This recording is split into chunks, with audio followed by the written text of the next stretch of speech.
Okay, good afternoon again, everyone.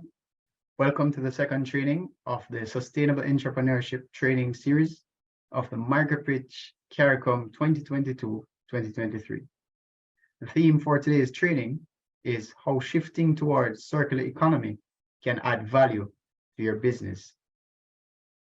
Micropitch 2022-2023 is jointly organized by the European Investment Bank, Frankfurt School of Finance and Management, the Caribbean Climate Innovation Center, and the Microfinance Network of Dominican Republic. The training of today, how shifting towards circular economy can add value to your business, is organized in cooperation with the Embassy of the Federal Republic of Germany in Santo Domingo, Promar and Parley for the Oceans, and we would like to thank you all for your support. We would also like to welcome all other Micropitch sponsors who are with us today: the United Nations Development Program in Belize and Trinidad and Tobago, Visa, the Organization of Eastern Caribbean States Commission, LASCO Financial Services Jamaica, and the Caribbean Development Bank. To learn more about the history of the Micropitch and give the opening remarks of the event, I would like to introduce Mr. Yves Pereira, Regional Representative of the European Investment Bank in the Caribbean, who has been part of Micropitch from its inception. Mr. Yves Pereira, the floor is yours. Thank you very much, Anki. Good afternoon, good evening, everyone. Wishing you a happy new year. And on behalf of the European Investment Bank, welcome to the second training session of the Micropitch 2022-2023. As you all know, Micropitch is a unique combination of entrepreneurship trainings and a business plan competition targeted at entrepreneurs and micro and small enterprises. Our institution has been involved for more than 4 decades in the support of entrepreneurship and job creation in the Caribbean. We do that in close partnership with local financial intermediaries, and apart from funding technical assistance, we also provide programs such as the one we are presented with today. In fact, since May 2018, it is Frankfurt School of Finance and Management who has the responsibility to implement this present program. Challenges such as digitalization, gender, and sustainability have been at the center of this program. Today, we will be talking about the much needed transition towards a circular economy. As small development island states, we all know how our landfills are overflowing, how they contribute to the release of methane gas and carbon dioxide, how they contaminate nearby water sources. We all know how plastic pollution is impacting our shores and our oceans. We all know how certain raw materials have become scarce and expensive. Circular economy is therefore a way to stop destroying value on our planet, but it can also be a way to create value for your business. And I'm sure that Eddy's passionate and very practical presentation of today will convince you. So I want to thank again our co-organizers, the Caribbean Climate Innovation Center, as well as all our sponsors to support this very important initiative. Do enjoy this training. Thank you.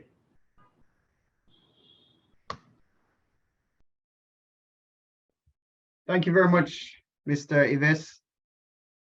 At this time, I want to invite Lucy Charrier, and she will give us some details about Micropitch 2022-2023. Thank you, Yanku. Thanks a lot. Welcome, everyone.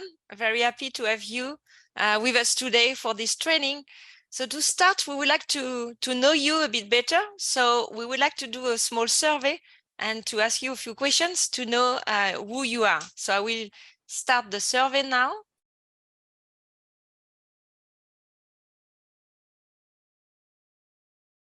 and we will ask you to answer a few questions on you. So we would like to know where you are joining us from which country you are connected today. So just let me know in the chat if you can have access to the poll, because for the moment I don't see anyone who has. Yes, I see that it's starting. So great. So if you have any problem to answer the poll, just let us know in the chat or just raise your hand. So we would like to know you better. So to know from which country you are joining. If you are joining from country for Eastern Caribbean, from Haiti, from other countries of the Caribbean region or other countries. If you don't have your country in the list, just feel free to put the name in the chat. We want to know from where you are. Then we would like to know if you are a woman or a man. What is your age? If you want to say, of course. And then we would like to know how long has your business been in operation? So as entrepreneurs, we know that you have your business. So how long have you been, have you created your business? If it's a very new business or if you have been in operation for a few years. And as well, we would like to know from which sector, in which sector you are working. So if you are working in, for example, in trade, in agriculture or in services, or we know that tourism is very important as well in the Caribbean region. So please answer these questions, and then we will look at the answers together and to look together to know each other. So for the moment, we just have very few answers. Yeah, now I see that the number is growing. So we'll give you a few minutes to tell us and to answer the questions. Oh, I see in the chat as well that you say you are participating. So let me check what you say in the chat.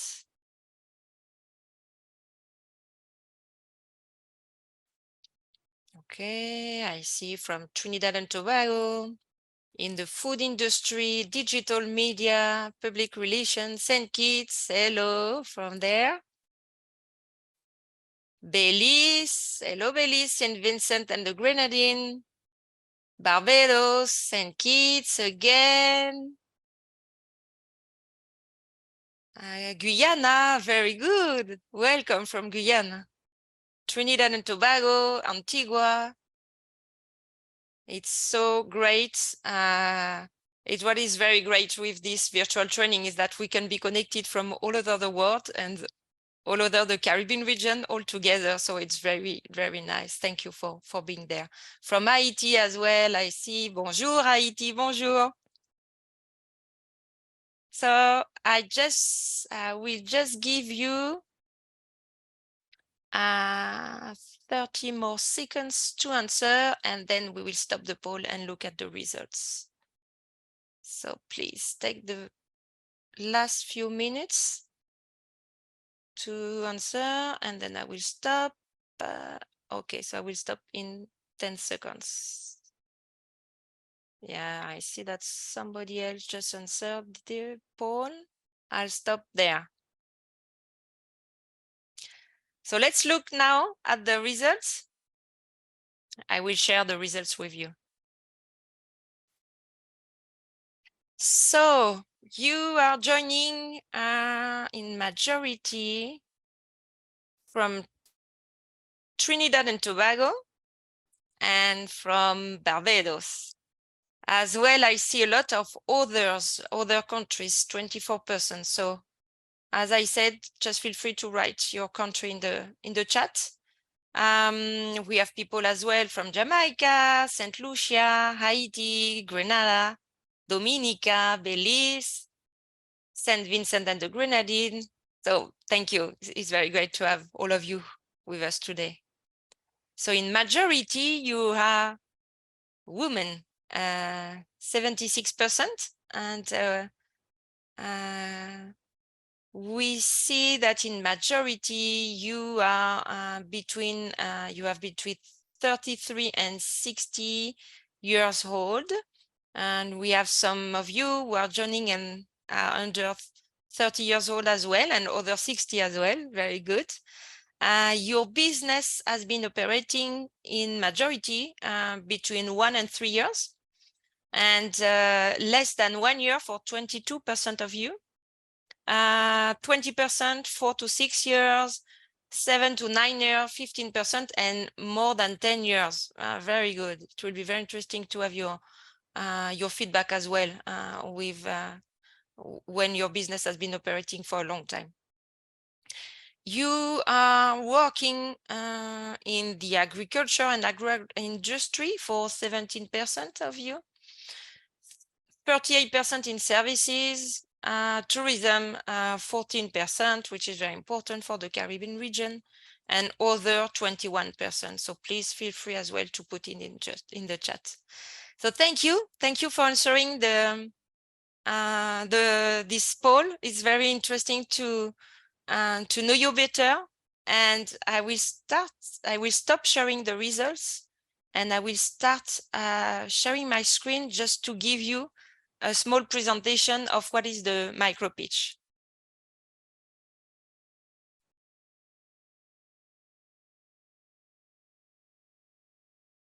So what is the micro pitch? We are today for the second training of our sustainable entrepreneurship training series. We'll have a third training next Thursday, so just save the date, and we will be waiting for you next Thursday. It will be very interesting as well. It will be on entrepreneurship and sustainable business models and how to have a triple impact on people, planet, and profit. So it will be very interesting as well. Today we will focus on circular economy, and Eddy will give you all the tips and the tools to know how to include circular economy in your business and entrepreneurship. So just a few words that this session is recorded. We will give you access to the recording later. You will receive an email, and you will have access to the recording if you want to see again the training after.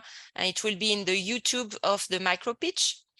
We will share with you the presentation as well and the materials of the training, and they will be as well online on the website of the micro pitch. And very important, if you want to receive a certificate, at the end, please fill in a small registration form just with your name, surname, and your email, so that we can at the end give you the certificate of attendance. And of course, feel free to use the chat function at any time. Just write your comments.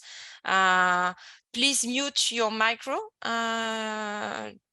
during the training, but we will have a Q&A session at the end, so then you will be able to talk if you want, raise your hand and just talk as well and open your mic. So as said before, Yanqiu and Yves, we would like to thank all the sponsors of the micro pitch. So the sponsor of the micro pitch, CARICOM. So here you will see all the logos from the sponsors, and we thank all of them because it will not be possible to do this training and all the micro pitch business plan competition without them. So micro pitch, as you know, if you participated to the first training, is a business plan competition for Caribbean entrepreneurs, which is combined with training series. The micro pitch has been created in 2019, and at the beginning in Dominican Republic, and then it's this year the 4th edition, and for the first time it's an edition which is for the entire Caribbean region. So we are very happy to be able to include all Caribbean entrepreneurs and all the community in one micro pitch.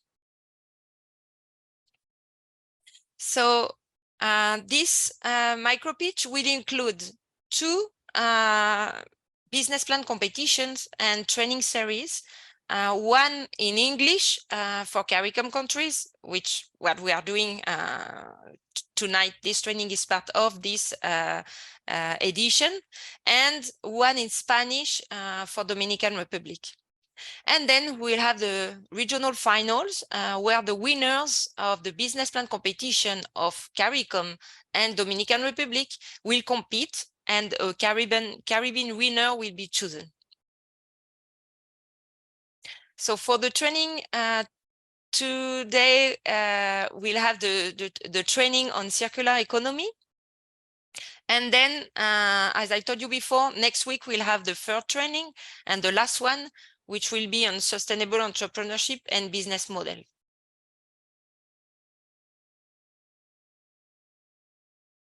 The application for the business plan competition are open, so please apply now. You just have to go to the website of the micro pitch, and I will just give you here a few explanation on how you can apply.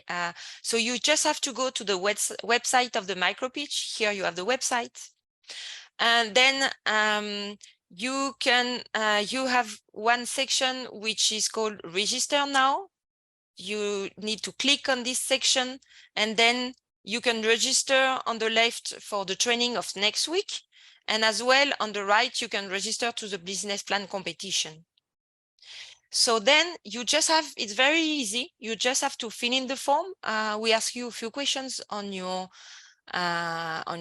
business, on the impact you have on people and planet, because it's the thematic of this year. And it's quite short. You just need to give a small presentation of your business.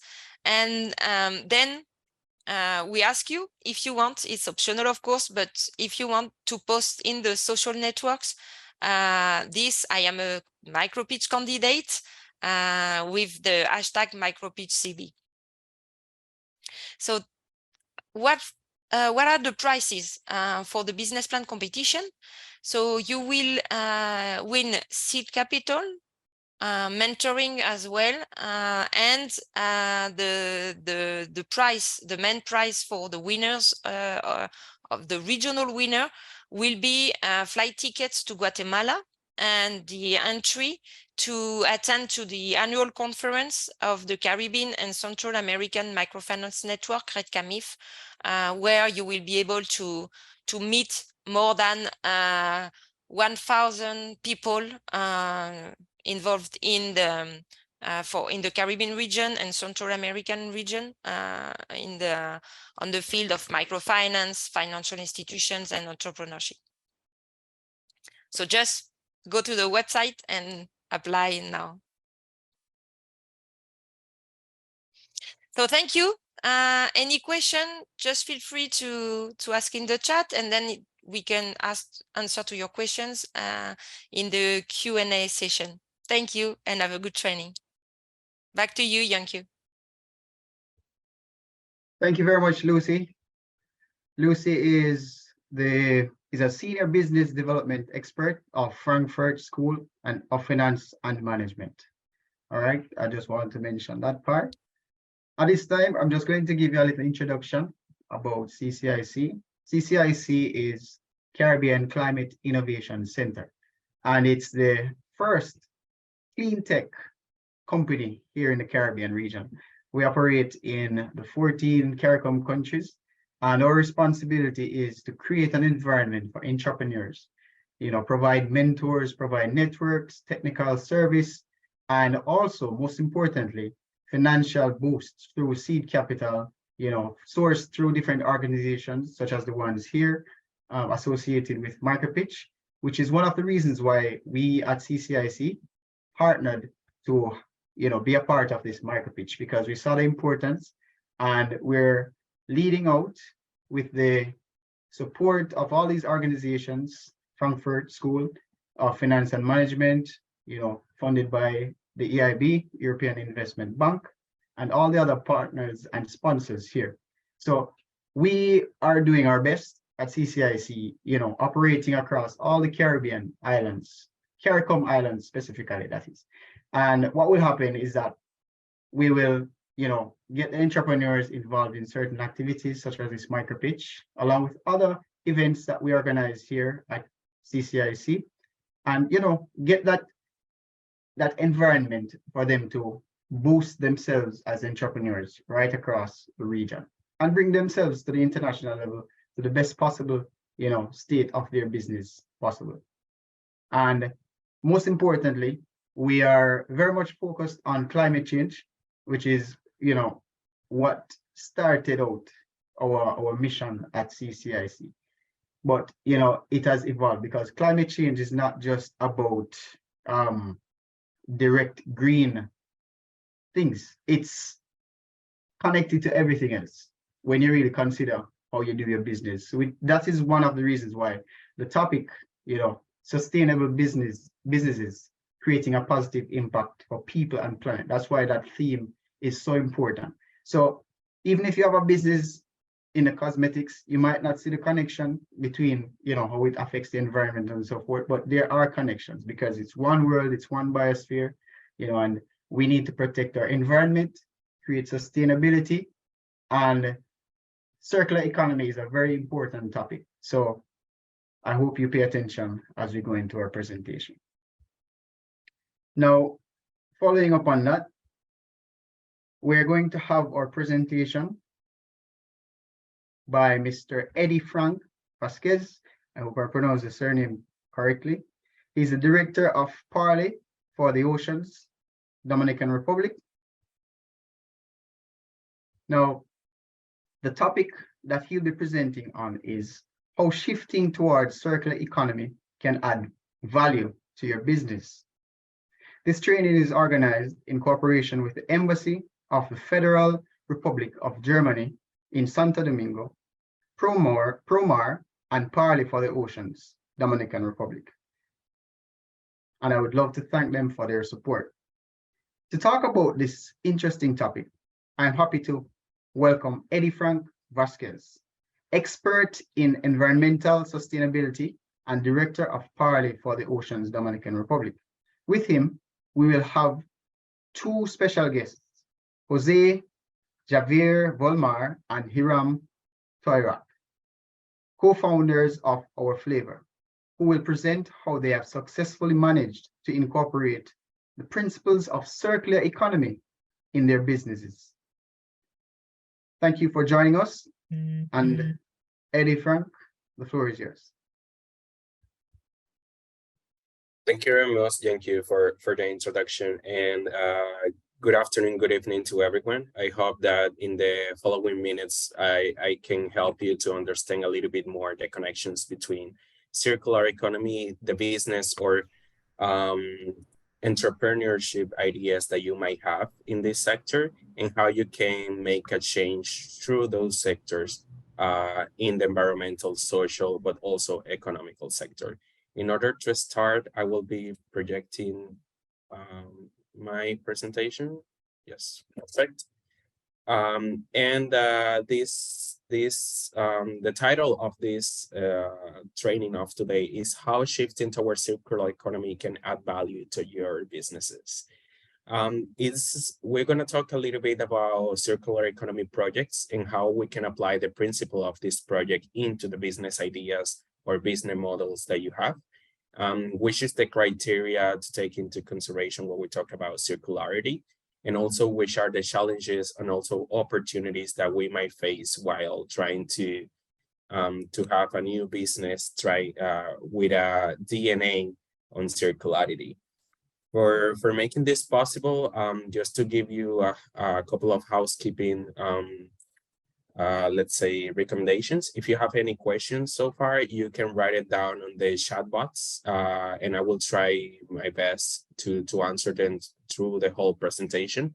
At the end of my presentation as well, we're gonna have a small exchange, and I'm also leaving you here in this slide my email in case you have any further questions or concerns or comments or recommendations that you would like to have in order on how to go deeper into this interesting topic. So for beginning, let me maybe talk to you a little bit about what we do in Parley for the Oceans in Dominican Republic and with the Promar project in the Caribbean region. Parley for the Ocean is a organization that is present in 26 countries around the world and is present in Dominican Republic since 4 years ago.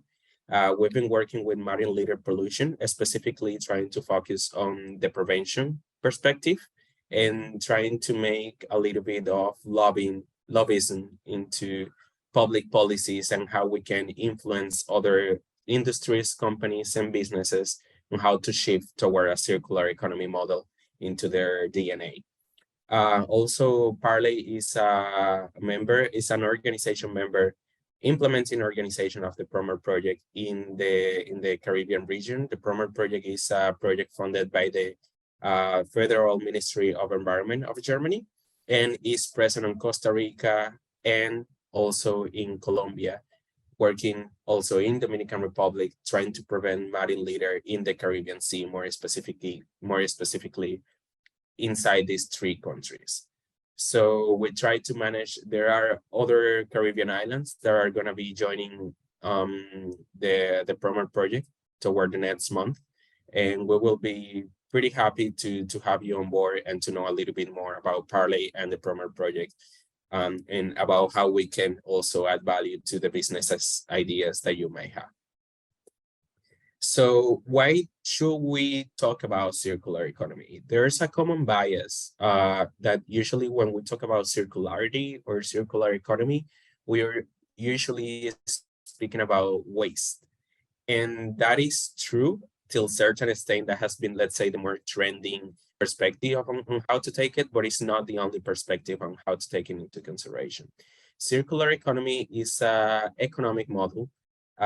We can put it as a, let's say, a systematic framework that try to evolve, help us to evolve from a linear economy model that we have been coming from the last 150 years so far, for a more circularity-based approach. This circularity-based approach means that the consumption and the production of goods and services is based on the on keeping the satisfying the needs of the population, the consumers, but also taking into consideration environmental, social, and economical principles that allow us to keep pushing for a more greener future for everyone.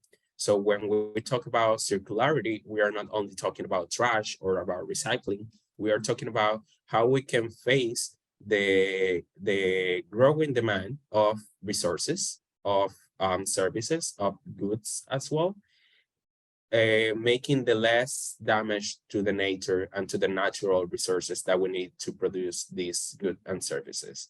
So one of the reasons why we have to shift towards a circular economy model is that as we are having an increase of the population in all the world, we are also having an increase of the material that are needed to produce to satisfy the need that we usually have.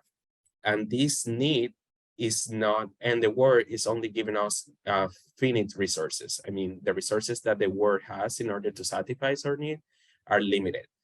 And as those are limited and our needs are not being limited in last years, we have to be on a middle point where our needs can be satisfied without compromising the needs of the future generations. Because if we do it in the same way that we've been doing business as usual for the last hundreds of years, there's not going to be enough resources for future generations to satisfy and to develop in the same way that we are doing it right now. So when we're talking about circularity, we're talking about a systematic change that needs an evolution, and that also needs a kind of framework of enabling opportunities that allows businesses to keep developing themselves and allows countries to keep developing themselves to satisfy the need of the consumers on their nature-based approach, but also taking into consideration people and economy.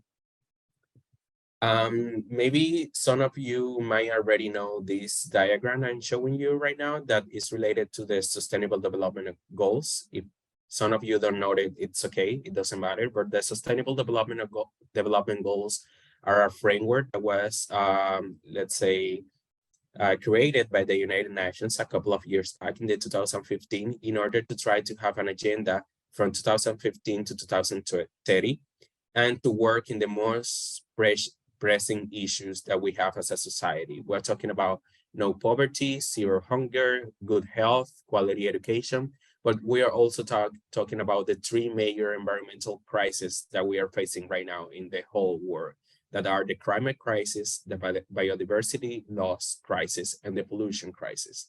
These three crises have one common ground, and that common ground is that our consumption patterns are not being sustainable enough, so the resources that we have available are going to be enough for satisfying everyone's needs. And in order to do that, we need to shift towards a new model that allows us to satisfy those needs. And to be honest, this is not a task that can be done only by governments. This is a task that also needs to be assumed by entrepreneurs, by companies, by industries, by schools, by societies, and so on. But also entrepreneurs like you and also business creators, as many of you, needs to shift toward this framework that allowed us to understand how big is the problem that we are facing in the whole world and what things we can do from our own perspective in order to try to solve this huge problem that we are each year facing on a worse matter. And I was talking to you a couple of minutes ago about the three big crises, planetary crisis, and that is the name that we are using to define them. The climate crisis that Jan-Q also talked a little bit at the beginning, the biodiversity loss crisis that is related to extracting more resources from the nature than the ones that are available for our use, and also the pollution crisis, that is all the waste that is generated by that consumption then is creating a chaos in nature balance. So we need to balance it out a little bit so the world is a better place for us to live, but also to keep making businesses. It is some people usually think that when we talk about sustainability on the long scope, we are talking about stop businesses being as they are. And yes, we are talking about systematic change, to be honest, but we are not talking about leaving businesses behind. We are talking about changing the way we make businesses. And to do that, we need creative people. We need people with negotiating abilities, but also people that is able to adapt the goods and services that are already existing on our current economy towards a more circular model. Well, there is the raw material that we use to produce them, but also the waste generated by those services and goods is not affecting the nature and people's life as we know it. So some of this model that is usually, this diagram that is usually referred to as the butterfly circularity diagram is one model that you will see a lot when we are talking about circular economy.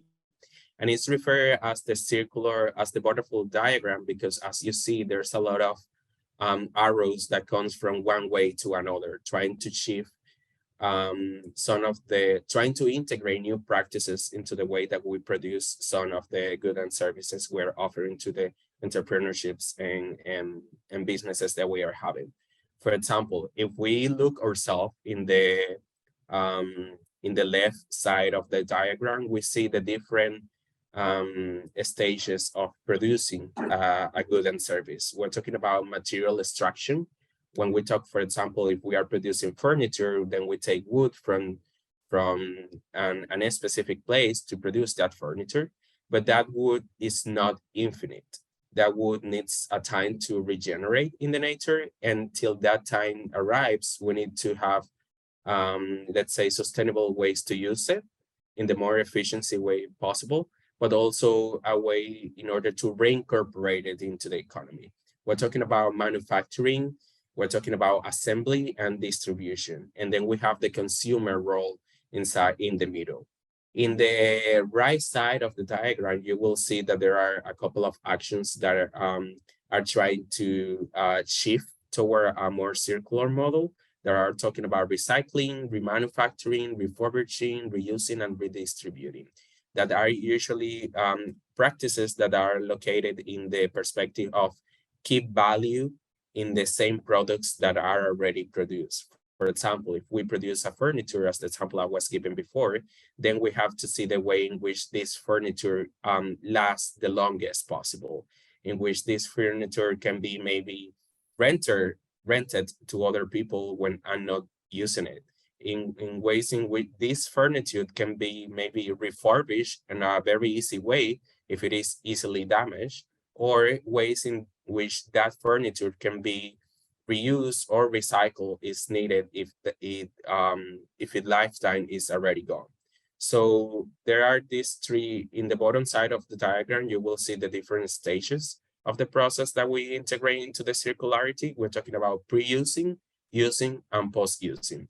What we're talking about pre-using are all the different stages that are related specifically to the company or business that is trying to offer the good or service. And we're talking about using, then that there's a responsibility that comes with the consumer. And the consumer will need a lot of, let's say, information and tools in order to do it properly. And that's also responsibility of the producing business of that good and service.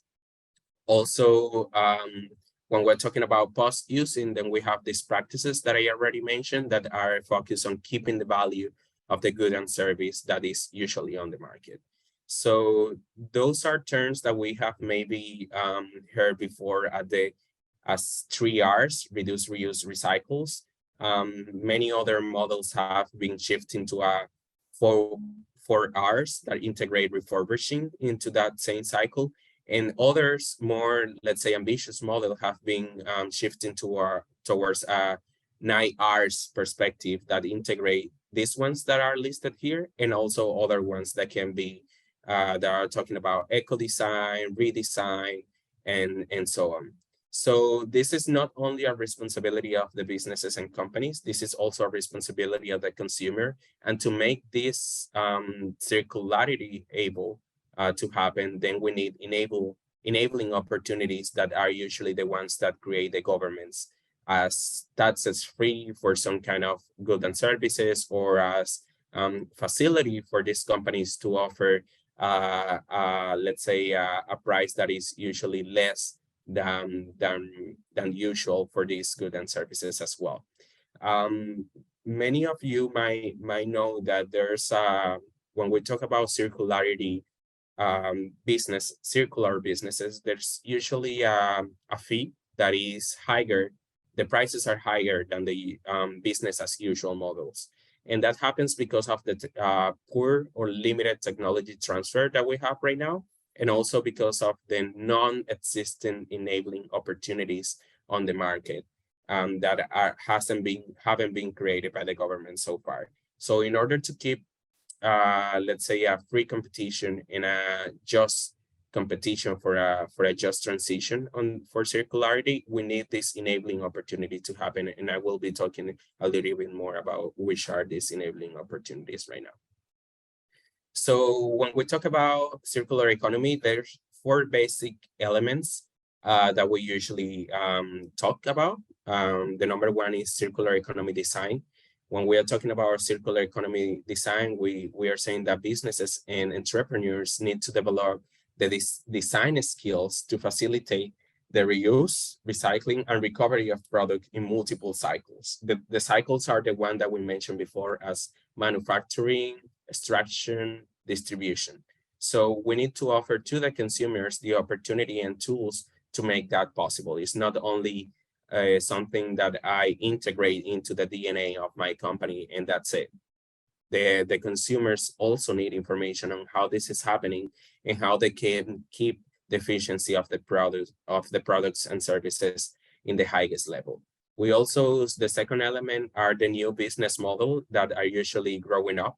In the last 7 years, we have seen a lot of new business models and new business cases integrating into the market, because this has been one of the perspective in which consumers are having more information, and as they are having more information, then they are being a little bit more picky about which company or which products from which company they usually select or buy or hire.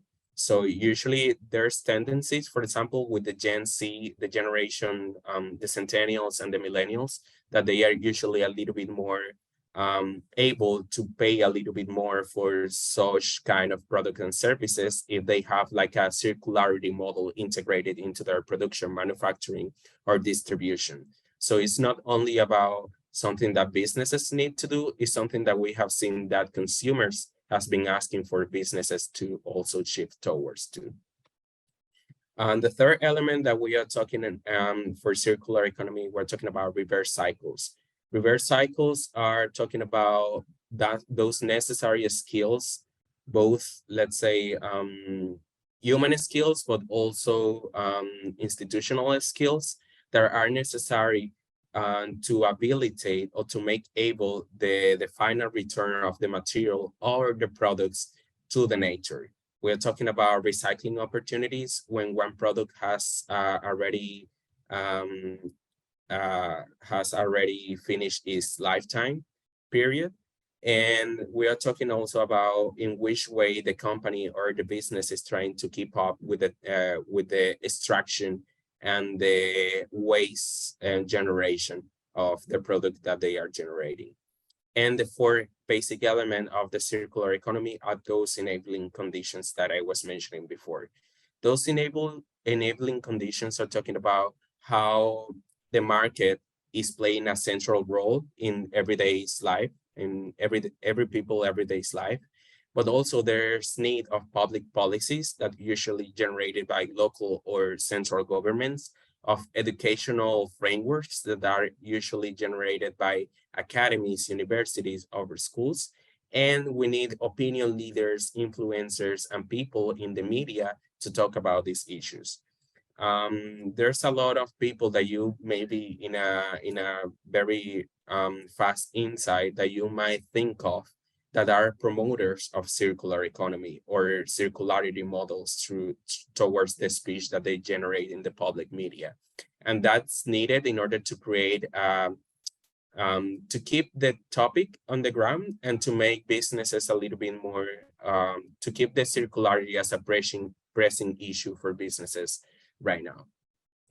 So these four enabling conditions need the helps of different kind of stakeholders along the way. And we have the industrial sector, which have the responsibility to lead the way with technology transfer, with capacity building opportunities, but also towards generating new and innovative ways of doing business as we know it. We have the MSMs sector that we are talking about, micro, small, and medium businesses.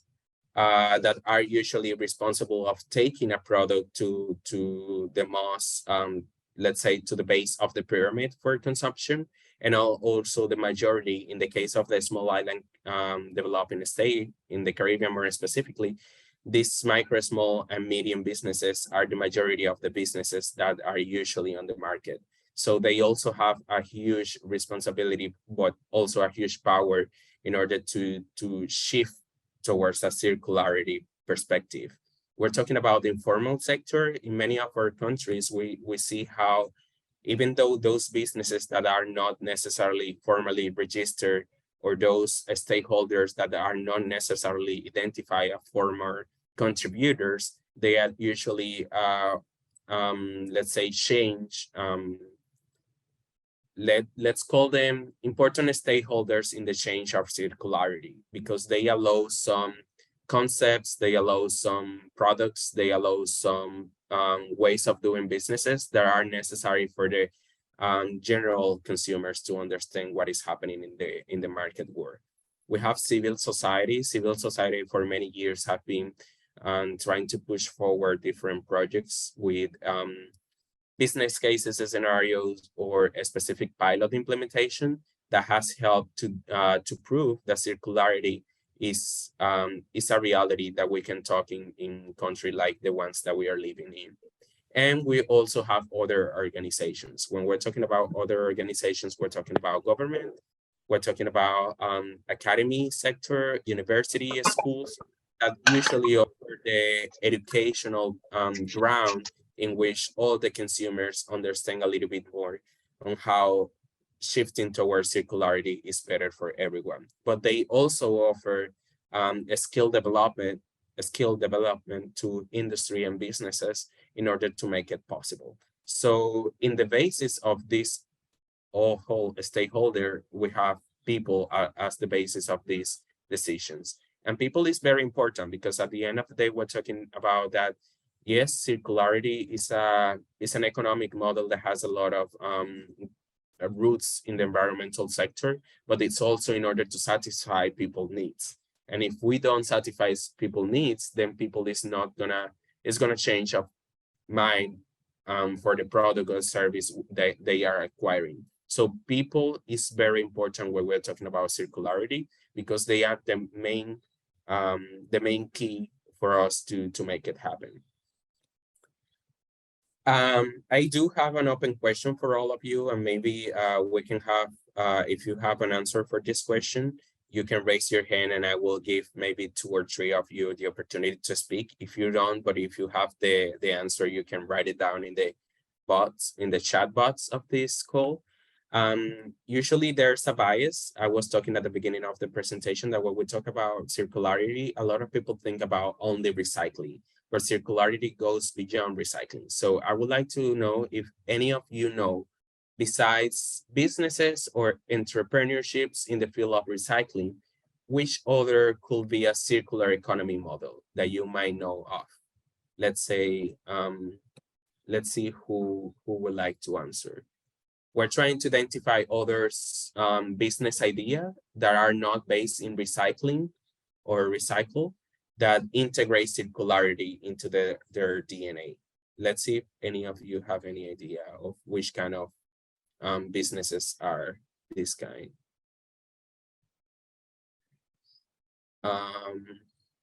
Risha say in the chat, using fabrics to make art or materials. Yes, that's very good. As well as composting. Composting is one of the most urgent topics, specifically for us in the Caribbean, because most of the trash, of the waste that we usually generate is organic waste. So there's a lot of opportunity in that field in order to make a circular business idea. Natasha also say furniture upholstery repair or refurbishment. Yes, that's a very good idea. I don't know if many of you know the business, for example, of IKEA. IKEA has some policies integrated into their big industry in which you can return a specific furniture after you have already used it. So they sell it, they resell it to a lower price to the consumer, or they try to repair it as much as they can. So maybe Mariela, I see that you have your hand raised. We could also talk about agro-processing. That is a business that I want to get into, because with agro-processing, you are growing what you're going to use, and you're not going to waste anything from it. Like for instance, I'm going to use the grapes, the breadfruit tree. That I can use every aspect of that plant to do business, and that plant will still continue to grow. And I won't need to do anything much with that plant. Once I've already taken care of it for the first 3 years properly, it will do it. The Mother Nature will take care of itself, and it continue to produce for us. You could use it for medicinal purposes, the leaf, the bark itself, the fruit. So there's no waste in it. Thank you, Mariela. Multiple products from it. Thank you, Mariela, for that very good example of agro-processing. That's a very good example of how locally produced, let's say, food or fruit or any kind of consumption can help in health from one perspective, but also to avoid food waste. That is one of the big issues that we are currently facing in the world. Let's see, Bradley, I see that you have your hand up. Yeah, one of the things that we do, I'm into tech and photography. is that, for example, whenever we get end-of-life computer systems, what we usually do if it's Windows or whatever, we refurbish them, put on a lower spec operating system like Linux, and we redistribute them to students and other persons who may be in need of technology, who can't afford it. And that keeps it going for a little bit longer. We do it with camera equipment as well. Sometimes when the guys trade in, what happens is they may trade in their piece. It gets refurbished, it gets resold to a beginner photographer who may be looking for equipment, who can't afford the newer high-end stuff, but we make it available either for loan or for purchase at a reduced cost, and that keeps it out of the landfills by just being dumped. Because especially with photography equipment, if you buy lenses, vintage lenses can be used for a lot of new systems, little or no modification. So that's one way that we do it here in terms of the tech. Thank you very much, Bradley, for that good example that there you integrated refurbishing, because maybe you fix the machines, but also repurposing because you gave another Yes, we purpose. do. Yes, we do. So thank you very much for that very good example. I'm gonna end with Carmelita, and then we're gonna continue the presentation. So Carmelita, go ahead. Yes, good night. I just want to share my my experience in small business. We started a business, myself and husband, in 2020 during the COVID, and it's a bakery. So because it was a new bakery, we had a lot of bread that left back. And what we did, we started to make breadcrumbs. And right now we are supplying the supermarkets with breadcrumbs and also a restaurant.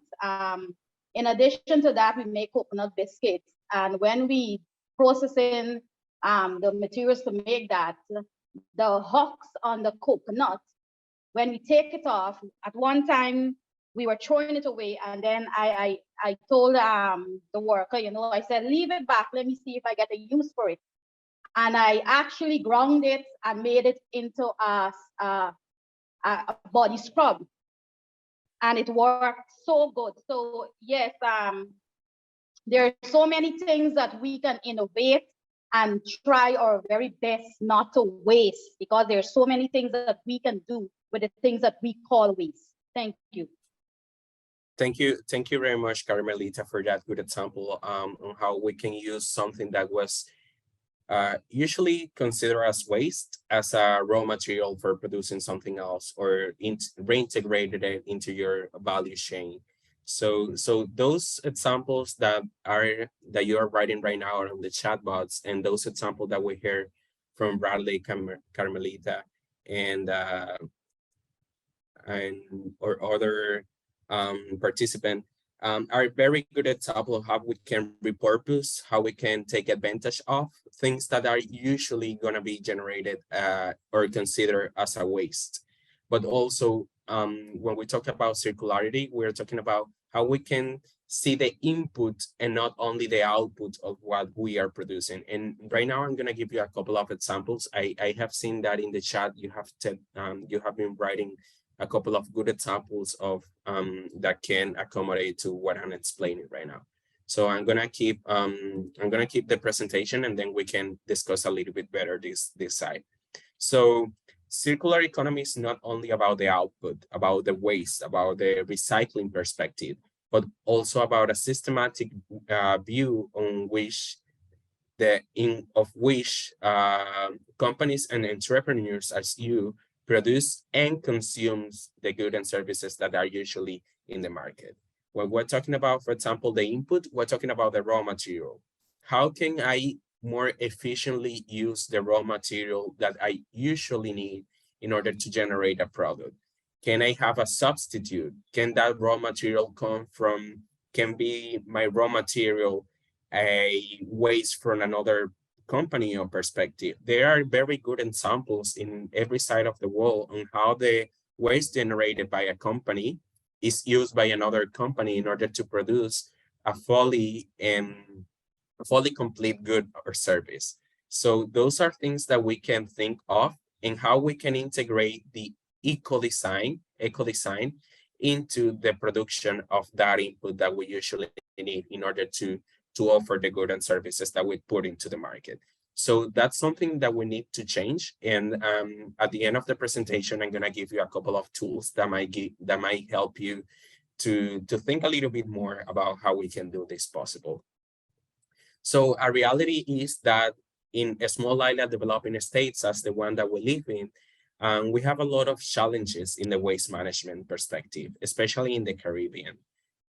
We have a limited space of land that has a lot of people living in, and that usually, as we depend a lot of touristic perspective or agricultural activities, then that generate a lot of waste too. And the generation of that waste is mostly organic waste. So how we can take advantage of that challenge as a good opportunity in order to shift toward a circular economy.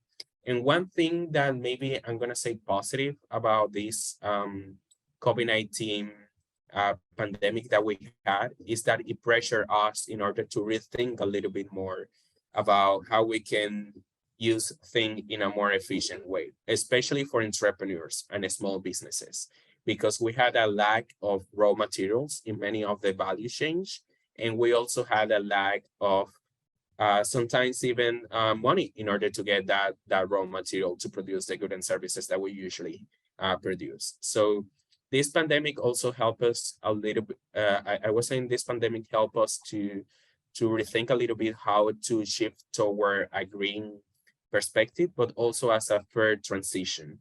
How we can do that not only because of the pandemic, but also as the trend that we must usually always follow in our business cases.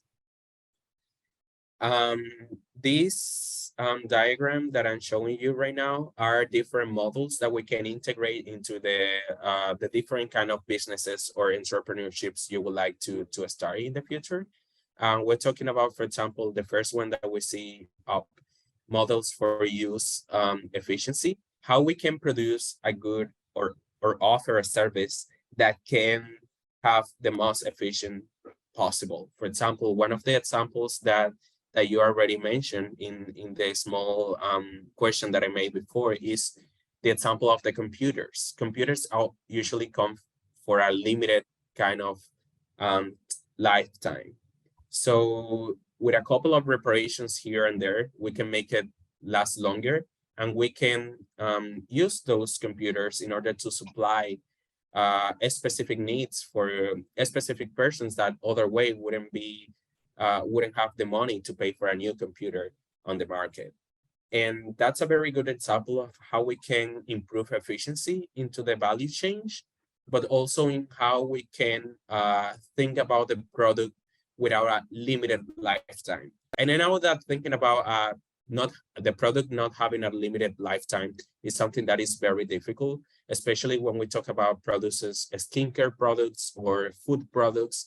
But there's a lot of tools right now and innovation that can help us to make these productions with let's say, a very competitive lifetime without harnessing the nature very much.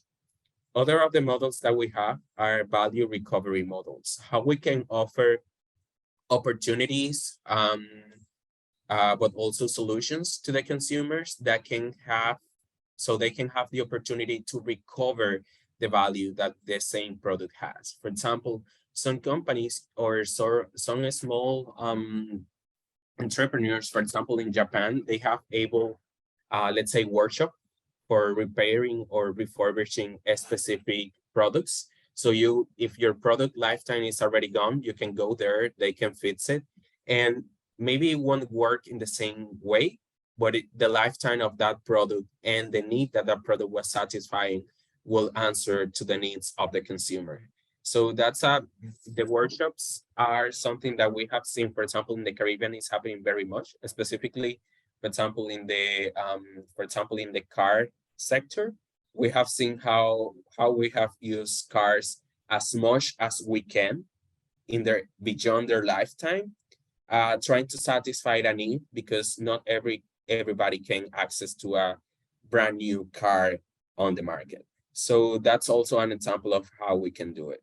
We have also models that support circular economy. We're talking about, for example, shops that send cells to the consumers, bamboo-based toothbrush or recycled paper for office use, or maybe bio-based ink for printing in the office or in the school. So that usually supports circular models because they are creating capacities or skills or giving the consumers other opportunities to rethink a little bit more of their consumption patterns. And we also have models designing circular design models.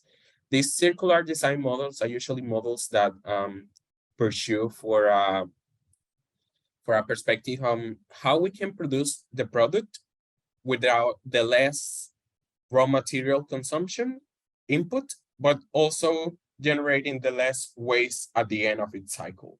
For example, one of the things that I like to mention in the plastic bottle sector is that some of the European models are changing the plastic bottles that we have seen. That I usually do not agree with plastic bottles. But this innovation that in which they are trying to eliminate the tag, the plastic tag that we usually see that the plastic bottles always come, that is something positive because it's generating less waste, but it's also needing less input of raw material to produce that tag. Also, those kind of, when we think about circularity, circular design models, we're talking about one product that can satisfy different needs of the consumers. So there's many different products that we can, or services as well, that we can see that can be good examples of these specific models. And I will let you know a little bit more about this in the next slides. So right now, before I continue talking, I would like to present to you one of the circular economy good cases that we have in the Dominican Republic, more specifically, that is called Flavor. Flavor is a company that is on the category of product elaboration, but also has a lot of, let's say, good perspective on how to take care of the food waste situation that we are dealing right now, but also on how to keep people healthy while offering a good and competitive products. So I would like to introduce you to Iran and Jose Javier, who are the entrepreneurs behind this business model, and they will talk to you a little bit more about their business and how they are integrating circularity into their business model. Hiram, Javier, the floor is yours. Hello, everyone. Can you hear me? Yes.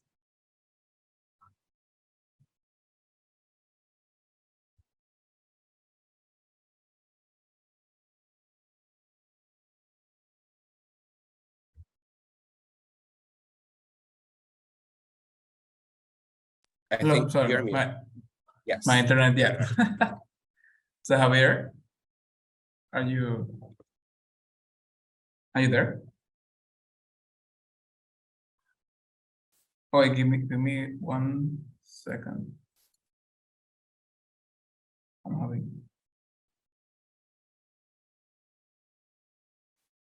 Did you hear me? I'm having a little trouble with the internet. Sorry, Dominican Republic. Okay, yeah, I hear you all. Sorry. Hello, everyone. So yes, my name is Eddy Frank. I'm here with my partner Jose Javier, and we have perfect. Thank you, Eddy. So we have a little company here in the Dominican Republic. It's called Our Flavor. Jose Javier is coming. He's writing to me that the Wi-Fi just shut down, but he's coming right now. So we wanted to discuss to you a little bit about our project. Our project started about 2 years ago. Let me share to you my screen. Our project, as Eddy told to us, is about reducing the food waste that is right now threatening the very existing society. Actually, because we were investigating at the beginning of this process, and we found out that in the current food waste system, in the food system that we currently offer, we lose up to 40% of all the products that is producing into. Are you, Xavier, can you share the screen? Xavier is here. Xavier, if you can present yourself. Can you hear us? Yes, can you hear me? Yes, perfect. I'm gonna share a screen because I think your Yes, internet. I'm here. Yes. Yes, my internet fell all of a sudden. Sorry, it's I'm not gonna very present. good. Let me show the screen. I'm gonna. Okay.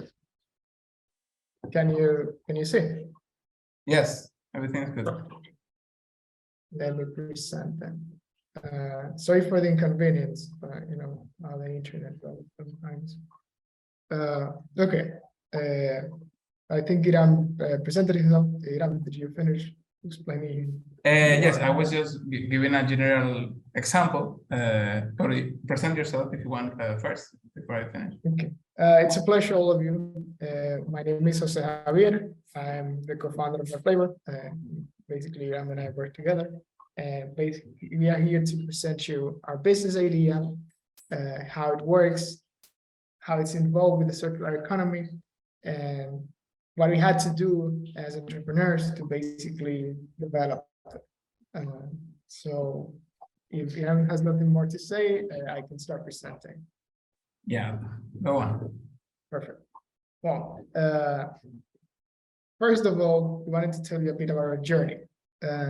I think all of you here know that starting a business is not just something that you wake up one day and decide, oh, let's do this. You have to learn a lot before you can start, and you basically have to dabble in that market for a while to get the sense of how it works. So ever since we were in high school, and that was 5 years ago, we've been developing basically business projects that have some type of social impact. We don't just want to create any kind of product. We want to create products that have impact, that have value, and that offer something different in our communities. And hopefully that's something, that differentiator has to do with health, environment, and community. We started by creating a green cafeteria for our own school. We designed it, and we created the menu, the prices, and all that. Basically, what happened was that our school cafeteria never offered anything beyond just you know, French fries and frito-lays and the usual kind of snacks. So we decided to create a place that sold healthy food. After that, we went to university and created our flavor, which is the story that I want to tell you now. We've been developing the project for around 2 years, and we've been operational as a business for the last 4 to 5 months. But it's been a very long journey. I don't know if Iram could tell you about our last 2 years, please. Yes, so basically we started out asking everybody who, that we knew about how do we start a company that is sustainable in the Dominican Republic, because Dominican Republic is one of the more developed countries in our region, but the entrepreneurial ecosystem is basically non-existent, actually. Like it's very similar in the whole Caribbean and Latin America. There isn't really an ecosystem of venture capital or investment or risky investment. We are very conservative, and that is something that we like experience throughout our journey. Basically, nobody wants to trust on you before they see results. Nobody is going to give you money if they cannot be sure that they will get it back. It's not like in Shark Tank that they will give you $100,000 basically for nothing. So that is one of the hurdles we have to overcome. Then we meet with so many people here in the Dominican Republic that have successful businesses. Basically, La Famosa, that is one of the biggest food distributor companies here. Here in the right, you can see Jose Javier alongside a machine, a freeze dry machine. This is a lab machine. this is one of the first tests that we could do in the EV, that is a national laboratory for investigating.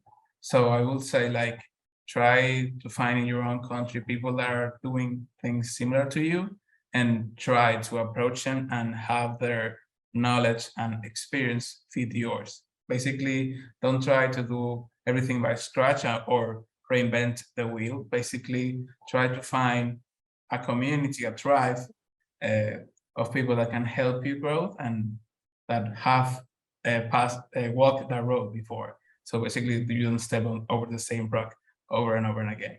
So basically, we even put up with the Ministry of Commerce here. That is the picture in the middle. So basically, if you create attraction and you seek people, they often will help you out for free because they've been there, and just you're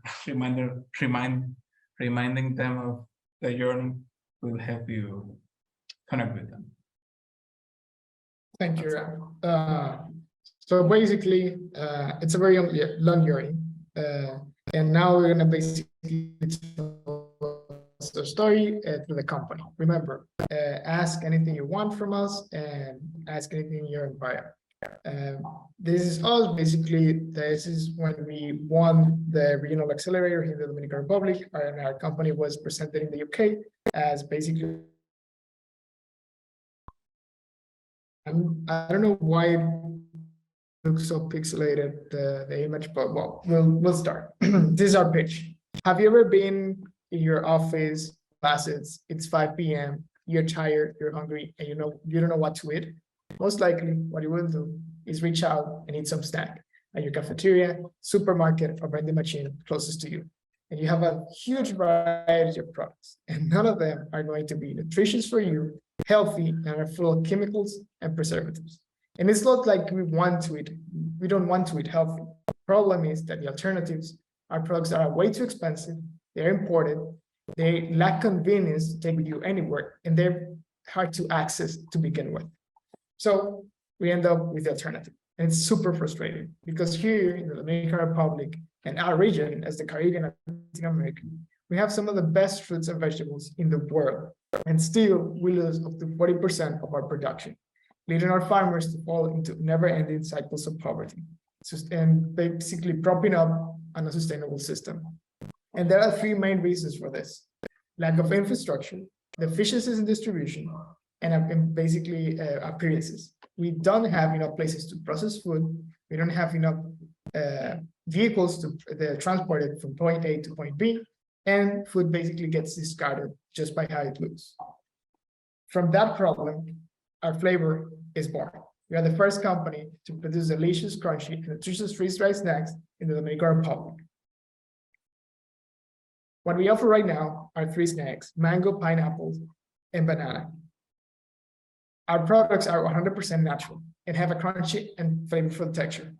Most of you must be some kind familiarized with dehydration methods, such as solar or oven, but we don't use heat to dehydrate our products. We use cold in a vacuum chamber. That way, our products maintain 90% of their nutritional value without any added chemicals or sugar. They have a crunchy texture instead of a basically gelatinous texture, which we all are accustomed. They have a long shelf life of up to 25 years if packaged correctly. Their flavor is amplified, and they're 90% cheaper to transport because of the dilute water. And all these is the side effects of the type of process that we are using. This type of technology just doesn't end just with fruit snacks. It can be used to create instant food, yogurts, drinks, desserts, and so much more. Our logistics chain is very simple. This is where the circular economy part comes to be. We work with local agricultural farmers in the Dominican Republic and buy their products directly. The food that we buy is the one that they cannot sell, not because it's damaged in any way. It's just because they can't sell it, as I mentioned, because of overproduction, because they don't have anyone to buy it, because it looks kind of weird and the market won't buy it, etc.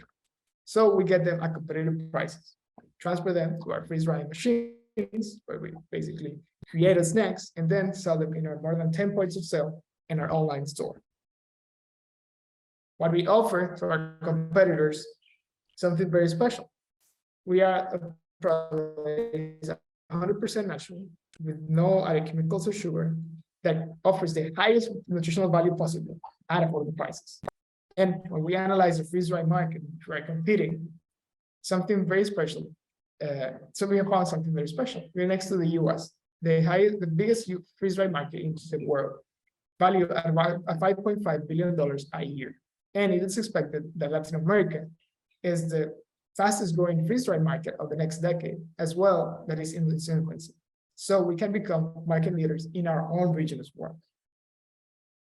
We are a team of 4 incredible students of mechanical engineering, commercial engineering, industrial engineering, law, and international business that have been validated through numerous international competitions as Starbucks competitions and prizes. In the last 5 months, we've been able to raise $117,000 of funding. That's basically how we operate, and bought our second machine to meet demand. We've also been verified as a sustainable production through the World Resource Forum and the CIMA Pro tool, which I'll explain in the next slide. And our more than 10 points of sale, including Casa de Campo, the most luxurious villa and resort in the country, where we are in the minibars. Here, I will explain into more detail what we presented in the World Resource Forum and what makes us a company of net zero emissions. Because we buy our products at competitive prices that would otherwise be thrown away, we are saving food. That food is then processed in the freeze-dried, and the entire fruit, except the middle, or the outside part, gets processed and created into the packages. The outside part can be used as abono, Fertilizer. as fertilizer. The water can be used again in the same process and the final product. That way, it's a zero waste product through the chain, and we are saving the fruits and vegetables from the start. The idea is to create a product that eliminates all these little points of basically lost throughout the production chain, and give the consumer the power to invest in that. This is what makes it so special. We are not creating a product that helps farmers or reduces food production or anything like that because we want to. The idea itself of the product needs all these variables to happen. I buy this type of fruit not because I want to or because I like the idea that I'm saving fruit, but because it's the right type of fruit for my product. And this is very important. If we want to create basically a business that works under the idea of circular economy, we have to create a business that if you were to remove the circular economy aspect of it, it doesn't work, which is our case. If we were to remove where we get our food, it doesn't work. We are giving the consumer, the final consumer, the ability to say, hey, for every product I buy, I'm helping a farmer in the Dominican Republic. For every product I buy, I'm saving food. And for every product I buy, I'm receiving the highest nutritional value. And that's what makes us special. And that's what we give as a value proposition of our company. So in the last 5 months, we sold more than 2,000 units and generated more than 200,000 pesos, as well as getting more than 50 plus letters of interest or intent of organizations all around the country that want to basically partner up with us and get our products or work out some kind of deal. To meet that demand, we continue to expanding and getting more investment. This is basically what we have right now and how we've been dividing it. The idea is to create a company, a flavor that can create economic growth in our farmers and the rural communities, introduce new technologies such as freeze-dried to push innovation and infrastructure, and create a product that has a responsible production as well as consumption, offering at the end a good health and well-being to our customers. Are you ready to taste our flavor? Thank you very much. You can follow us through this QR code, and if you have any questions, I'm more than happy to answer.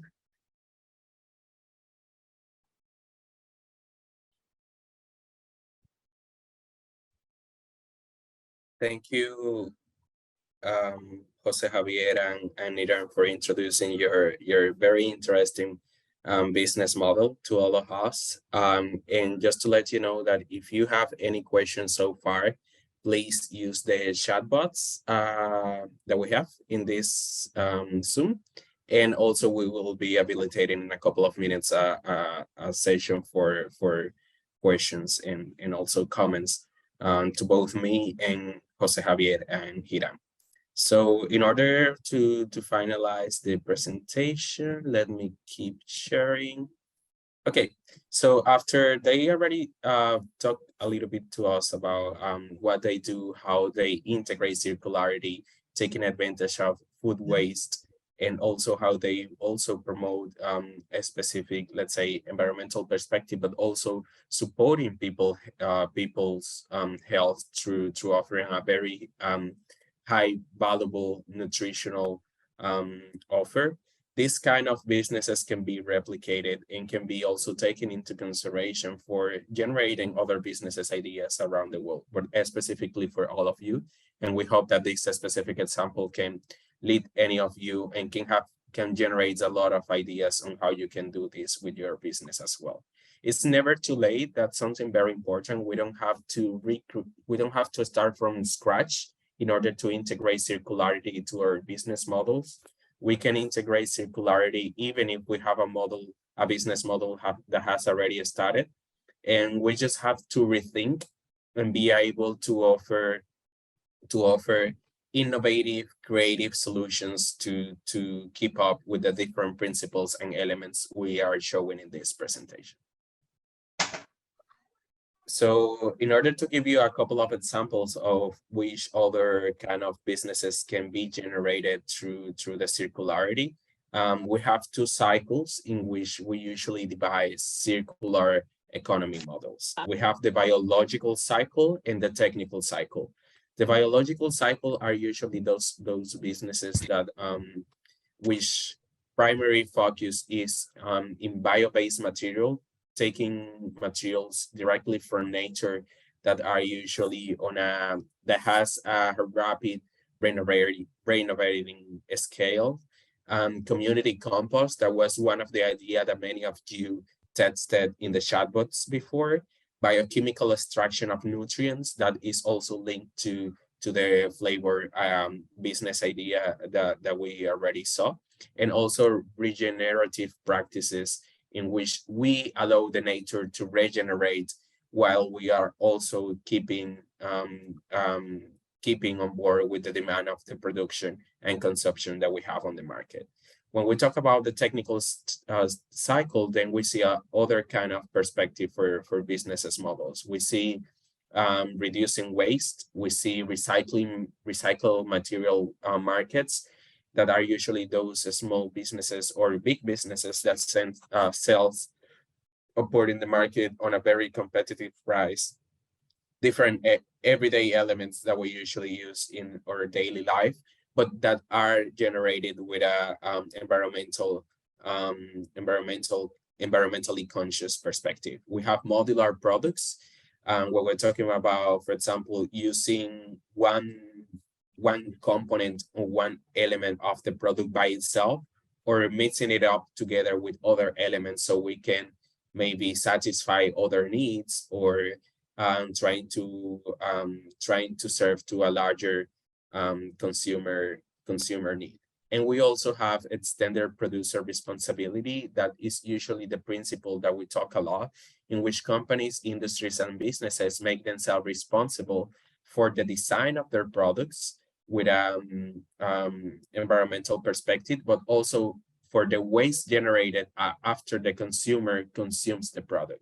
For example, collection scheme, reverse scheme, where I take back the plastic bottle or the glass bottle or the metal can that I usually consume out one beverage, and I take it back to the company where I buy it, or to other kind of collection point where it can be retaken into the value chain to be taken into consideration as an input for a product development. So this kind of product usually, in all their circular economy perspective, usually base their principle in these three different scales. The first one is regenerating natural systems. right now we are having a high demand for products that usually becomes a high demand for nature, and we have to allow nature to regenerate. Second, we need to keep products and material in use as long as possible. We talk about different models of circular economy that can help us to keep this into consideration, but also how we can eliminate waste and pollution by the design itself of the product. We don't have to create a product that is gonna generate a waste if it is not necessary. And as I said before, and also Jose Javier mentioned, we have to rethink a little bit when we are in the process of creating the product by itself. So these three different steps are necessary in order to comply with circular economy perspective. So here I have 6 questions for you. And these 6 questions, I don't need you to answer them right now. These 6 questions, you can take a screenshot. You will be receiving also this presentation afterwards as well. But these 6 questions will allow you to rethink a little bit better on how we can shift towards a circular economy. First question, and what are the circular economy circular products or services that you will develop or offer? Who are your key partners for circularity? In the flavor presentation, we saw how partnerships and stakeholder engagement is very needed in order for us to allow ourselves or entry into the market. What key activities will allow you or your business to achieve the circularity proposition that you have? Which are the essential key resources to achieve circularity that you are offering or that you are having into all the distribution, development, and manufacturing process? How will you put in place your distribution and take back system if you're using, for example, if you're having a skincare product or a food selling product or an agricultural product? How are you gonna allow the consumer to take back any kind of material that is generated after the consumption of that specific product or service? And at the end, also the last question is, who are you selling your circular value proposition to? There we may think of sponsors, but also we have to think about the small niche that is constantly growing up of consumers, in which we can have specific campaigns or communication campaigns that can let them know that you are integrating circularity into your business models.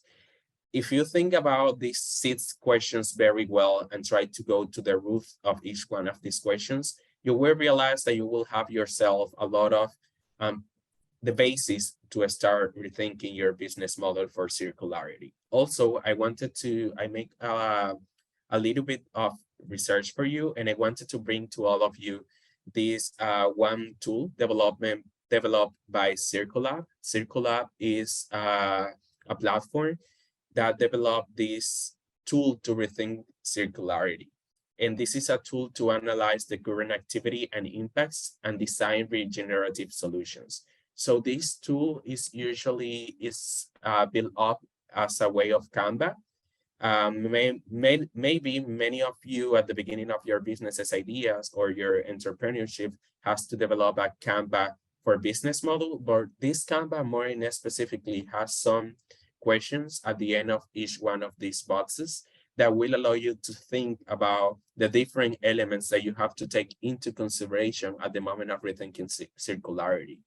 This Canva is also coming with a guide on how to use it that will be attached to the presentation once we send you all the information.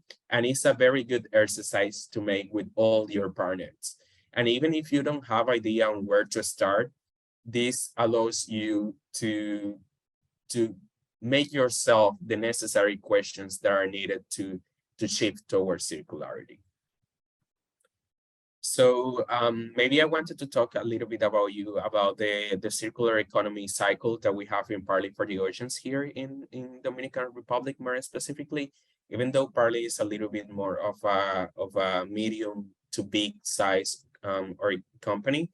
The basis for all of our circular economy perspective is consumer education. We can't achieve circularity if the consumer doesn't know which is the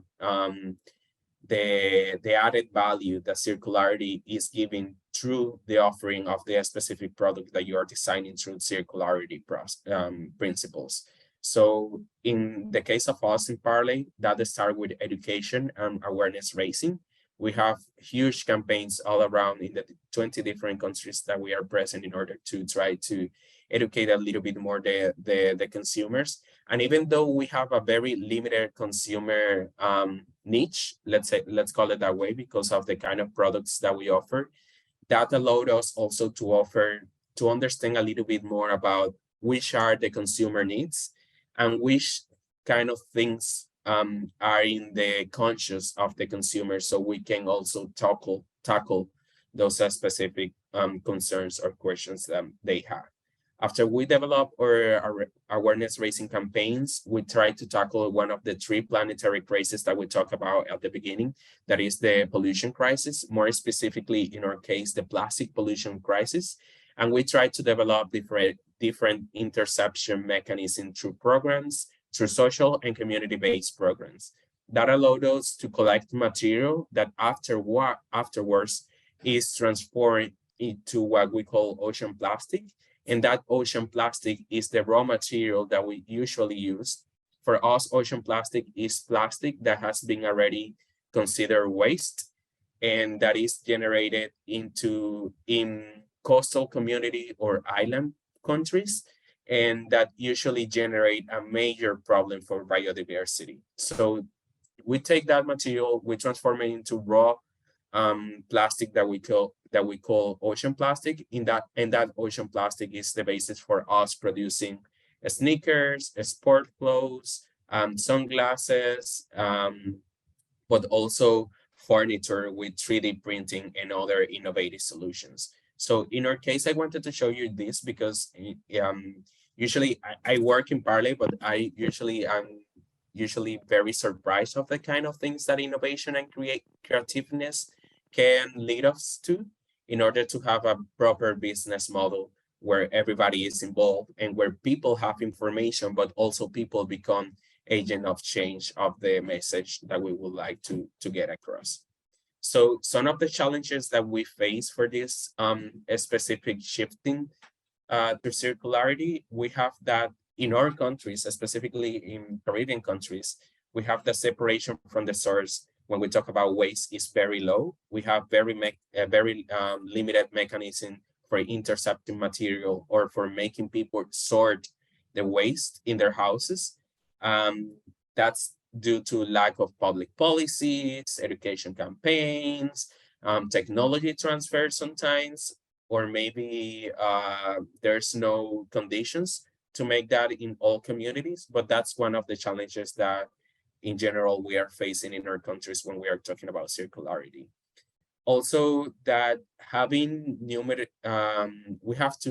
we need to have many strategies over time that allowed us to adapt toward the current needs and that keep us on the loop of which are the current trends, which are the needs of the consumers, which is the important things that we have to take into consideration when we go to develop any kind of product or offer any kind of service under circularity, because that usually requires market research.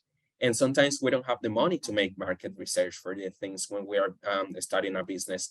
But sometimes what we can do is to start a small service for the consumers that also have the same characteristic of the population that we're trying to sell as specific products for under a circularity approach. Also, we have a lot of local production potential that hasn't been taken into consideration, and that local production potential is limited by the technology that sometimes we don't have, or that sometimes is quite expensive to access to. So some of the solutions that we have seen for this specific challenge is, for example, having production workshops that serve for one of more business models. So many businesses can take advantage of one workshop for producing one specific kind of product. And that's under the collaborative economy perspective as well. We have limited facilities for importations in our country. We don't have, for example, tax exemption when we have to import raw material that is not produced in our countries, but is needed to keep up with the production demand that we have. And we have also limited technology transfer, as I was mentioning before. So these challenges are, with the pass of the year, are becoming, let's say that, are becoming less frequent, because there's more overture to entrepreneurs to access to these kind of opportunities in order to tackle these specific challenges. But we are also having more support sometimes from the government or from business laboratory that helps other businesses to grow, and that allows them to access seed capital or any other kind of capital that is needed in order to keep up with the business idea that we have. So the basis for tackling all of these challenges are partnerships and collaborations. We can't do it by ourselves. We need people's help, and as much people help, the better. And in order for doing circularity, something that is not only a trend, but is the new business as usual, we need to break those silos and start working together towards promoting circularity in everyday's lifestyles. So that's all that I wanted to share with all of you today. You will be receiving this presentation as well as the Canva tool for shifting towards circularity, and the questions that will help you to think a little bit more on how you can take your already existing business, injected with circularity DNA, or your new business idea, and to rethink it on their circularity perspective, taking into consideration the different criteria and elements we've been talking this afternoon. So thank you very much. And if you have any questions or concerns, both for me or Iran and Jose Javier, we'll be very glad to answer them.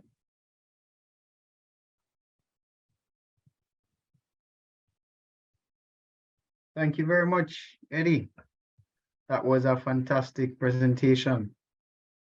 I think we all benefited from the presentation, and we have learned something more, including myself, who has been in the space, on the principles of circular economy and how we can help our businesses. We also want to thank Mr. Harim and Jose, members or owners, co-owners of Our Flavor. I myself would like to get a sample of, some of your products as well, especially given that they're healthy. We are very, very thankful for, the presentation so far.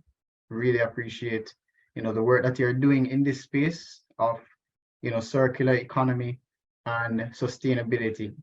All right, it's good for our environment, and it's good for us, most importantly, as a people.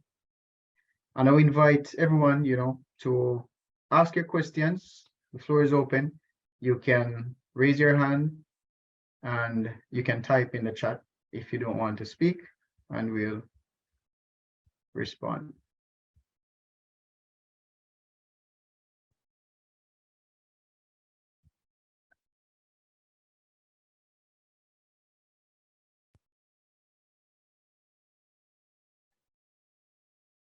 I see a hand from Chevion Sears. You can unmute yourself. Good evening, everyone. Thank you so much for that presentation. It was excellent, very interesting.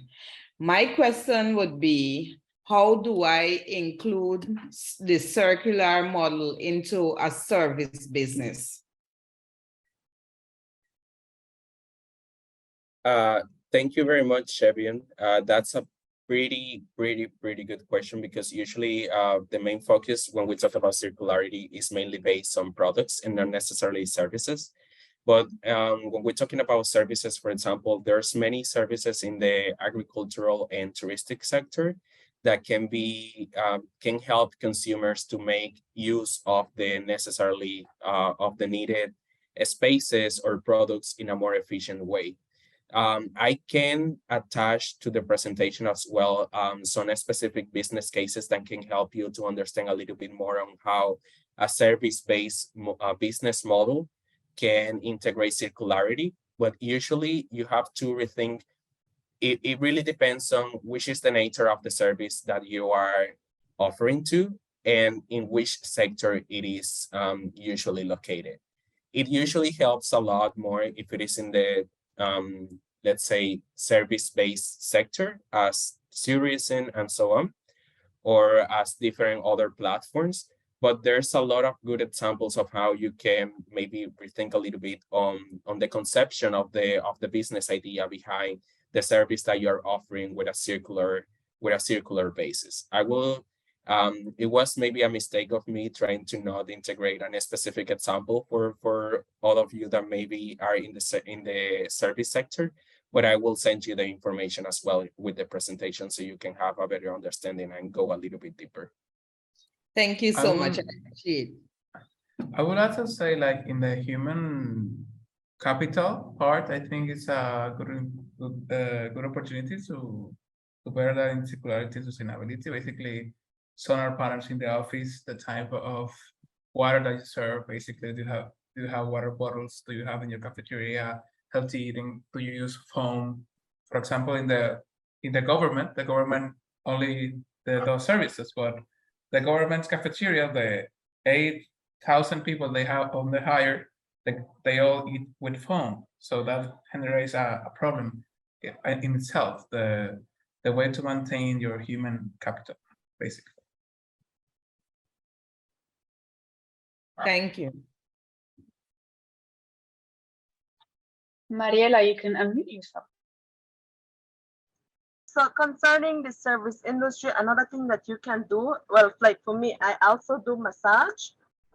So how we could do circular economy with that could be the products that we use. Find ways how to use them, and instead of waste them, find ways how you can recycle them. Like, for example, we use oil to do massage, right? We also use other products like body scrub. These things we can make ourselves, and those that we cannot use, as long as it doesn't have oil, you can use it into plants, put it by the plants. All right.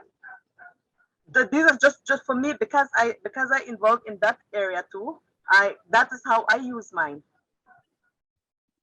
For me personally, in the service area, also in teaching, I also do private tutoring. Like the materials that I use recycled stuff. Recycle, like for example, you have cardboard, you have shop paper, you have cereal bags. You can use that to do projects with children instead of go out and buy foam and buy special or something that looks shiny. You can make things from what you have around you using natural products that you don't have to go and pollute the environment. That's another service. That's another service area that I'm in. And that's what I use. Yeah. Thank you, Mariela, for giving that example. And that's very much of the way to think about it is maybe where is the input that we usually need to make the service that is going as an output. Usually we need something in order to offer that service. If we are making a service based on our skills or capacities, then maybe there is a little bit more complicated because then you don't necessarily have a material base in order to produce, to offer the service to the people. But usually if you have an input that you are injecting into your business model, you can rethink the nature of that input. If it is organic, is better. If it is local based, is better. If it is helping any specific local community or kind of, let's say, trade that is having, let's say, fair trade perspective principle as well, it's also into circularity. We just have to think what we are injecting into the service that we are offering that can maybe be a little bit more environmental and social responsible in order for me to offer that specific service.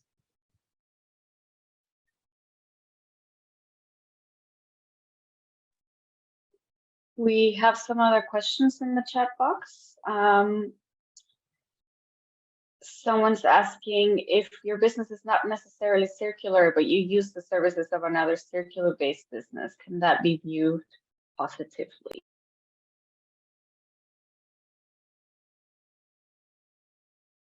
Yes, it is. Usually, not necessarily you need to produce all the raw material, or you don't need to be the person in charge of getting the extraction of the raw material that you are, of the product or service that you're offering. But if you are getting any kind of raw material in order to produce that good or service, that complies with a specific, sometimes there's a lot of, let's say, certification of, or circularity or fair trade, or let's say that are socially responsible, that also complies with the circularity models, because it is into your DNA that the things that you are integrating into your businesses have a positive impact in the world, not only because they are not generating trash or waste, but because they are being responsibly sourced. So if you are getting any kind of raw material that has been socially or consciously sourced, that also can be applied as a circularity element. But you need to think, I will push you maybe to think about the complete cycle, and not only the things that you are integrating, but also the things that you are generating and how you are doing it. For example, sometimes when we talk about circularity as well, we are talking about maybe having locally hired people so they can have jobs. So we generate local jobs on a, let's say, fair pay salary in a community, or we are generating jobs for a specific people in need. For example, sometimes in some communities, you have women that not necessarily have the same opportunity to access some jobs. So that also helps you.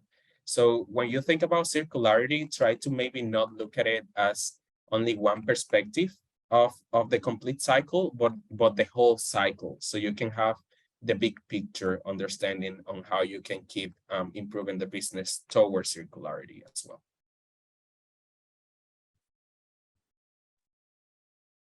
Thank you, Eddy. There's a question in regard to Parley. Terry Henry is asking if the ocean plastic is available for purchase to be repurposed by other businesses. Right now, we are very open to collaborations. To be honest, for us, specifically in Parley, we are against greenwash. So we usually, the people that we sell the ocean plastic, we try that whenever products they make is a product that is, let's say, is an environmentally conscious product. So whenever people would like to make a partnership, can let us know, and we take into consideration in each case on an individual basis, because we don't want, let's say, that someone take, for example, ocean plastic to produce more plastic bottles, because at the end of the day, that's not our mission. So I will say yes, it's available, but it not necessarily is a yes, because we don't sell it to anyone. If your business doesn't comply with the, let's say, the Parley code of conduct that we have, that is usually a kind of responsible pyramid that we have in the company. So if you are interested, you have my email, you can let me know and I can send you more information as well. There's another question from T. Hyman. She stated, so in that case, circularity can be viewed in terms of being environmentally conscious or being green, socially responsible. So let me read the question, I guess. So in that case, circularity can be viewed then in terms of being environmentally conscious or being green, socially responsible. There's a huge difference between being, let's say, selling our businesses as an environmentally conscious business and as a circular business. There's a difference, because when we talk about circularity, we're talking about the complete cycle of the production. or trying to be as efficient as we can in each one of the different stages of the production cycle. So my company, for example, can pay a lot to have an environmental conscious campaign, and that's one thing where that you usually manage to be a socially responsible company, sorry, but that doesn't necessarily translate itself into be a company or a business that integrate circularity into its processes. So one thing is what you are promoting yourself of, and one another thing is how you are integrating the different elements of circularity into your business idea. If your business idea regenerate natures, use the input as efficient as it can and generate the less waste possible, and also allows people to give the opportunity, the tools and the information in order to use it properly, then it complies. But that needs us as entrepreneurs to rethink the complete cycle of the product and service that we are offering, and not only one element of that cycle.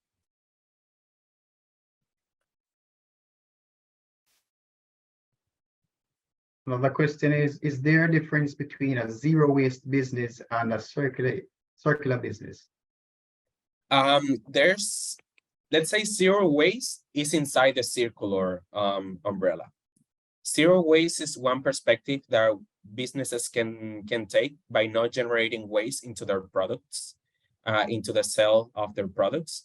But there's also other elements that allows a company to not only be zero waste, but also to be resourceful efficiency. For example, there are companies that not generate waste at the end of the day, are in the circular umbrella, but what they do is that they use as efficient as they can the raw material that are needed to produce that specific good or service. So let's say zero waste is inside the circularity umbrella, and it's not the same, but it's part of. For example, alongside zero waste, I think it would be, for example, net zero carbon emissions, right, Eddie? Like in the same level. Exactly, because zero waste is not only, for example, when we're talking about zero, in this case, zero waste became such a trend and very popular a couple of 10 years back.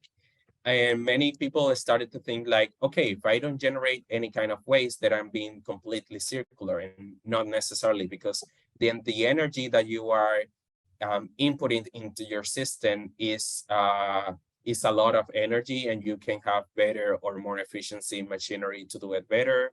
Or if the CO2 or methane emissions that you are generating are quite high, that's something that's not necessarily compelling completely with circularity. And I will say this, I mean, shifting towards circularity is not something easy. It's not something that is gonna, maybe it is more easy to be business as usual, to be honest. But the trend, the current trend is consumer are each time are having more information. Consumer are demanding companies to be more socially and environmentally responsible with the products and services that they are offering. And also companies are on the industries, companies and small businesses are also leading much of the way on how we can rethink the way that we do economics. And remember, it's not only about the environmental perspective, but also about the social perspective and how we can do profits and having profits out of the business while having the circularity into our DNA. And also, as Iran say in the chat, but it's not cheap neither. Usually, it's cheaper if we're thinking from scratch, from zero, if we haven't started the business. But if we already have a business and we need to shift towards circularity, it's a little bit more quite difficult and a little bit more expensive as well, because we already have machinery, we already have industrial processes, we already have a market model that is under the linear business as usual model. And shifting is the better on the long scale, medium long scale, and also give more profit to the businesses if constructed in the right way. Okay. Well, we have run out of time. We're definitely going to make a note of all the questions that have been asked and the ones that have been asked after. And yes, unfortunately, we're out of time. Now, thank you very much for that engaging discussion. It was very, very informative. Now, to close the event, I'd like to give the floor to Christina. She is a representative for the Southern and Eastern Caribbean of the European Investment Bank. And she will give us the closing remarks on this insightful training. I now invite you, Christina. Thank you very much, Yankee. And thank you to everyone for your very inspirational participation. I think I echo everyone's words in saying we all learned a lot from Eddy's presentation and from the presentation of Hiram and Jose Javier. I certainly learned a lot about the challenges and the opportunities and also the concrete examples that you were giving. And most importantly, I think the questions and the interaction we had was really inspirational. So many of you are already applying principles of circular economy and want to apply them. And I can see from the questions at the end of the presentation that you really want to learn more about it. So I really encourage you to continue this journey and also to continue talking to each other and be part of a network to try to investigate how you can move towards more circular business. And we as the European Investment Bank are very happy that we could co-organize this very inspiring session and that gave everyone a lot of food for thought and also concrete ideas of how to move forward. So thank you very much from my side for this evening, and do continue on this journey. Thank you very much. Thank you very much, Christina. And thanks to everyone for joining the second training of Sustainable Entrepreneurship series for the Micropitch CARICOM 2022-2023. We hope you enjoyed the training. We hope you learned a lot about circular economy and that you have been inspired by the stories that have been shared. Please remember the applications for the business plan competition of Micropitch are still open, and you can apply at the website. I'm going to paste the website again in the chat.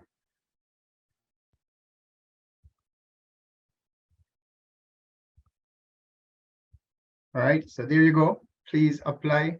The application is going to close soon. Now, also remember, we have another training next week, Thursday, same time next week, Thursday. And the topic will be sustainable entrepreneurship and business model. And that will be led by Cyrus Bonnet, manager and founder of Una Vena Verde. Don't miss it. Cyrus will be sharing with you all the tips and tools to make your business more sustainable and at the same time profitable.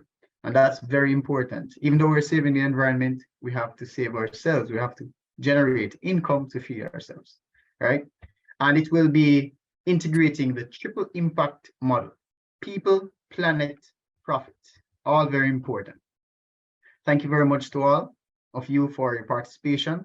And before ending this session, we would very much appreciate if you can take a couple of extra minutes to complete a form in order to receive your certificates of participation and fill in a short evaluation on this training. We leave the link in the chat, and you can also scan the QR code that will appear on the screen. Thank you very much and have a great evening. See you next week. Thank you, Yankee. I will put the QR code, but just before, if you can just all turn your camera on so that we can do a picture of all of us, it will be very great.